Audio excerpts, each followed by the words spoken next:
অমিত শাহ তিনি বোধহয় এবার বার্থডেতে 75th বার্থডে অর্থাৎ 75 বছরে পা দিলেন প্রধানমন্ত্রী, সবচেয়ে বড় উপহারটা দিল মাওবাদী মুক্ত ভারত, রেড করিডোরের এই লাল সন্ত্রাস থেকে মুক্ত ভারত।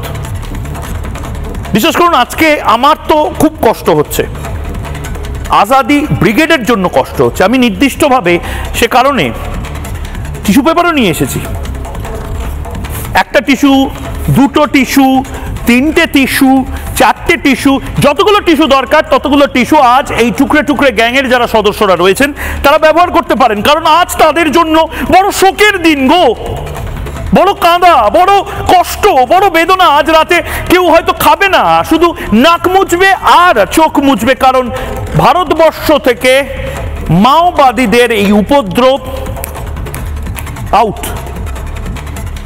যেটা কংগ্রেস করতে পারেনি, যেটা বাম সরকার বাইরে বাইরে দেখিয়েছিল, সিপিএম মুখে বলতো আমরা মাওবাদীদের বিরুদ্ধে, আসলে সবচেয়ে বেশি মাওবাদীদের সাপোর্ট দিয়ে গেছে এই সিপিএম বা সিপিআই বা ফরওয়ার্ড ব্লক।